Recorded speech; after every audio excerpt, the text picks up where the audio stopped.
ঘরোয়া রান্নার রেসিপিতে সকলকে জানাই স্বাগত। সকলে নিশ্চয়ই ভালো আছেন, সুস্থ আছেন। আজ আমি কাবলি ছোলা দিয়ে পনিরের রেসিপি নিয়ে চলে এসেছি। এইভাবে রান্নাটা করলে খুবই ভালো খেতে হয়, টেস্টি হয়।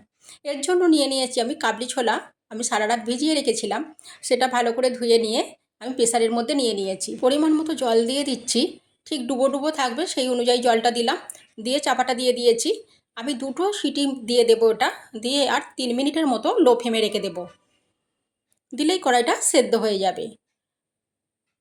আর নিয়ে নিয়েছি এখানে টমেটো নিয়ে নিয়েছি দুটো, আদা নিয়ে নিয়েছি 1 ইঞ্চির মতো কেটে নিয়েছি, আর গোটা কাজু আমি 10-12টা নিয়েছি, নিয়ে সেগুলোকে খুলে নিয়েছি। আর নিয়েছি 2 চামচ পোস্ত, আর 4টে কাঁচা লঙ্কা নিয়ে নিয়েছি। এগুলো আমি ভালো করে বেটে নেব।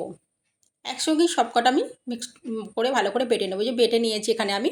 আর অল্প পরিমাণ আলু নিয়েছি ছোটো ছোটো করে কেটে, আর পনিরটা কেটে নিয়েছি। আলুটা অপশনাল, আপনারাও নিতেও পারেন, নাও পারেন। আলু দিলে খারাপ হয় না, ভালোই হয়, আমি আলু দিই। কাবলি ছোলাটা সেদ্ধ করে নিয়ে আমি ঢেলে নিয়েছি বাটির মধ্যে। ঠিক এইরকম সেদ্ধটা হবে, এরকম হাতে করে চাপলে পুরো এরম গলে যাবে। এবার একটা কড়া বসিয়ে দিয়েছি, গরম হয়ে গেছে। এখন আমি সাদা তেল দিয়ে দিয়েছি। এই রান্নাটা আমি সাদা তেলে করব।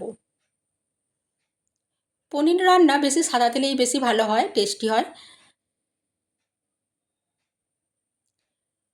প্রথমে আমি পনিরগুলো ভেজে নেব। তেলটা গরম হয়ে গেছে, এবার আমি পনিরগুলো ভেজে নিচ্ছি।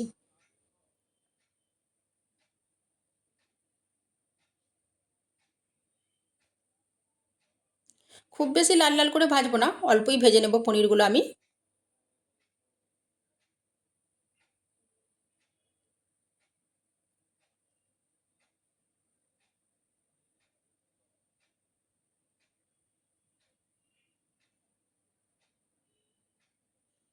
ঠিক এই রকম ভাজাটা হবে, হালকা হালকা এই ব্রাউন কালার এসে গেছে, এবার আমি তুলে নিচ্ছি।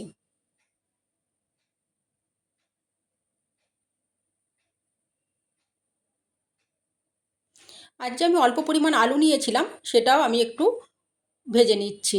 অল্প পরিমাণ লবণ দিয়ে দিলাম, আর অল্প পরিমাণ একটু হলুদ দিয়ে দিলাম। দিয়ে এটাকে আমি আলুটাকে একটু ভেজে নেব। আলুটা একদমই অপশনাল, আপনারা দিতেও পারেন, নাও পারেন। তবে দিলে কিন্তু খারাপ হয় না, ভালোই লাগে। আলুগুলো ঠিক এইরকম ভেজে নিয়েছি, তুলে নিচ্ছি। আলুগুলো এখনই বেশ সেদ্ধ হয়ে গেছে, তেলের মধ্যে দিয়ে ভেজেছি আমি। এখানে আমি দিয়ে দিলাম, ওই তেলের মধ্যেই দিয়ে দিলাম গরম মশলা। আমি আর তেল দিচ্ছি না এতে, কড়াতে। ওই তেলের মধ্যে আমি গরম মশলা দিয়ে দিলাম। এতে আছে এলাচ, লবঙ্গ আর দারচিনি। আর দিয়ে দিলাম একটা কাঁচা লঙ্কা, একটা তেজপাতা। ফোড়নটা ভালো করে ভাজা হয়ে গেছে। এবার যে আমি মশলাটা বেটে রেখেছিলাম সেটা আমি দিয়ে দিচ্ছি কড়ার মধ্যে। এটা এখন খুব ভালো করে কষাতে হবে, যতক্ষণ না তেল ছাড়ে। খুব সুন্দর করে এটা কষিয়ে নিতে হবে, কেননা এটা আদা আছে, টমেটো আছে, সব কিছুর একটা কাঁচা গন্ধ আছে। যতক্ষণ না যায় সেটা আমাকে লো ফ্লেমে রেখে বেশ ভালো করে এখন এটা কষিয়ে নিতে হবে।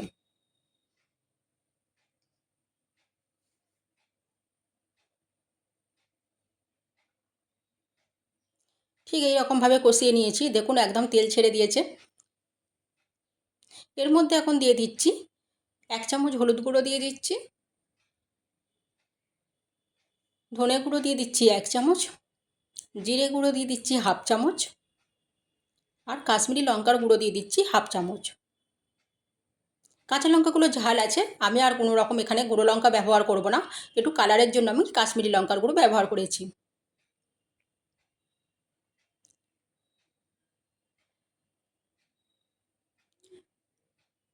অল্প পরিমাণ জল দিয়ে এটা এখন আমি কষাতে থাকবো। আবার মশলাটা দিলাম, সেই জন্য আমি আবার এগুলো একটু কষাতে থাকবো অল্প অল্প জল দিয়ে, যতক্ষণ না তেল ছেড়ে দেয়। আবার আমি এই মশলাটা কষাবো। একদম লো ফ্লেমে রেখেই রান্নাটা করতে হবে এখন। দেখুন তেল ছেড়ে দিয়েছে একদম মশলা থেকে। এবার আমি কাবলি ছোলাটা যে মানে সেদ্ধ করে রেখেছিলাম সেটাও দিয়ে একটু কাবলি ছোলাটা এর সঙ্গে দিয়ে আমি একটু কষিয়ে নেব ভালো করে।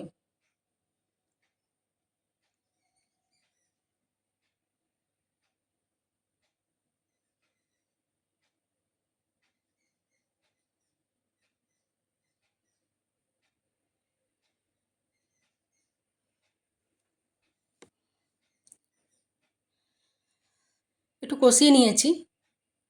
এবার আমি অল্প পরিমাণ যে আলু নিয়েছিলাম ভেজে রেখেছি সেটা আমি এখন এর মধ্যে দিয়ে দিলাম। দিয়ে এটা ভালো করে এখন মিশিয়ে নেব।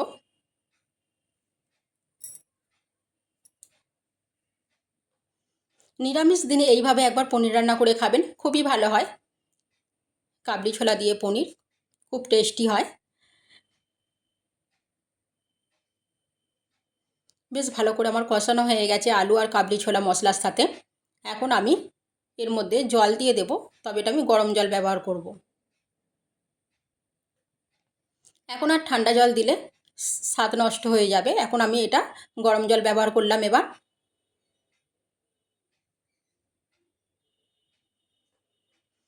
গরম জলটা দিলে আর বেশি দেরি হয় না, সঙ্গে সঙ্গে ফুটও এসে যায়। দিয়ে দিলাম পরিমাণ মতো লবণ দিয়ে দিলাম।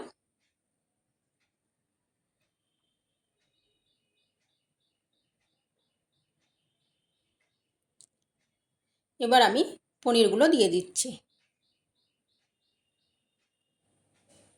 পনিরটা দিয়ে ভালো করে মিশিয়ে নিচ্ছি। এবার একটু ভালো করে আমি এখন আবার ফুটিয়ে নেব। এই সময় দিয়ে দিচ্ছি আমি 1 চামচ চিনি। রান্নাটা শেষের পথে, রান্নাটা হয়েই গেছে, ঠিক এইরকম গ্রেভি গ্রেভি রাখবো। আর দিয়ে দিলাম 1/2 চামচ গরম মশলা।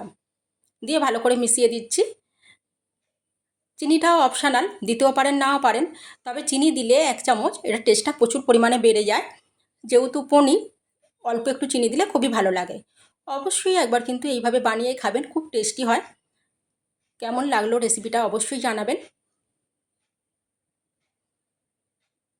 নিরামিষ দিনে খুবই একটা ভালো এটা রেসিপি।